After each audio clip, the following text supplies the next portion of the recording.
2025ஆம் ஆண்டிற்கான பொது விடுமுறை நாட்கள் அறிவிப்பு. 23 பொது விடுமுறை நாட்கள். அக்டோபரில் 4 நாட்கள், ஏப்ரலில் 3 நாட்கள் விடுமுறை.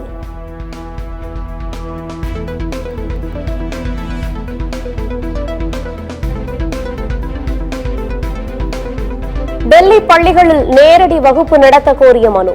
காற்று மாசு அதிகரித்துள்ளதை சுட்டிக்காட்டி மனுவை ஏற்க உச்சநீதிமன்றம் மறுப்பு.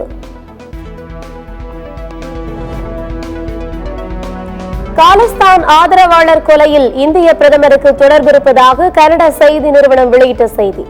போதிய ஆதாரங்கள் இல்லை என்று கனடா பிரதமரின் தேசிய பாதுகாப்பு ஆலோசகர் மறுப்பு. நாடு முழுவதும் 17,000 வாட்ஸ்அப் கணக்குகள் முடக்கம். இணையவழி குற்றங்களில் ஈடுபட்டதாக மத்திய அரசு நடவடிக்கை.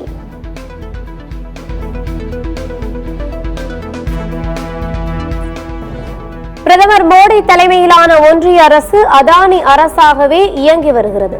விடுதலை சிறுத்தைகள் கட்சியின் தலைவர் தொல் திருமாவளவன் விமர்சனம்.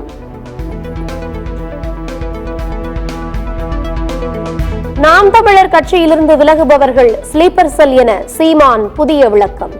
பல்வேறு கட்சிகளில் உளவு பார்ப்பதற்காக நான் தான் அனுப்பி வைக்கிறேன் என பேட்டி. ஆஸ்திரேலியாவுக்கு எதிரான முதல் டெஸ்ட் போட்டியின் முதல் இன்னிங்ஸில் 150 ரன்களில் ஆட்டமிழந்த இந்தியா. அதிகபட்சமாக நிதிஷ் ரெட்டி 41 ரன்களும் ரிஷப் பண்ட் 37 ரன்களும் எடுத்தனர்.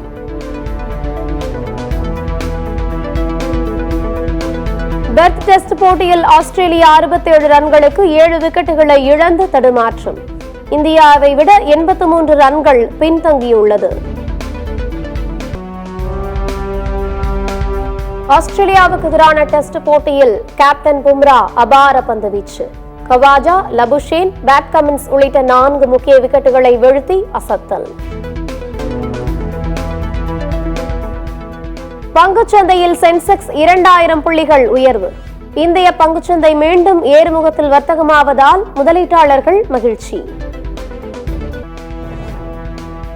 கேரளாவில் சாலைக்கு கீழ் புதிதாக நிறுவப்பட்ட குடிநீர் குழாய் திடீரென உடைந்ததால் பரபரப்பு. குடிநீர் குழாய் உடைந்து சாலையை பிளந்து கொண்டு தண்ணீர் வெளியேறும் காட்சிகள் வெளியீடு.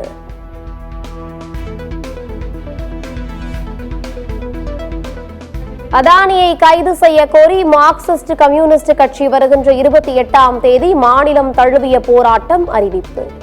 பல ஆயிரம் கோடி ரூபாய் ஊழல் மற்றும் முறைகேடுகளில் ஈடுபட்ட புகாரில் நடவடிக்கை எடுக்க வலியுறுத்தல். நாமக்கல் அருகே பள்ளிக்கல்வித்துறை சார்பில் நடைபெற்ற மாவட்ட அளவிலான நீச்சல் போட்டி. ஏராளமான மாணவ மாணவிகள் பங்கேற்பு.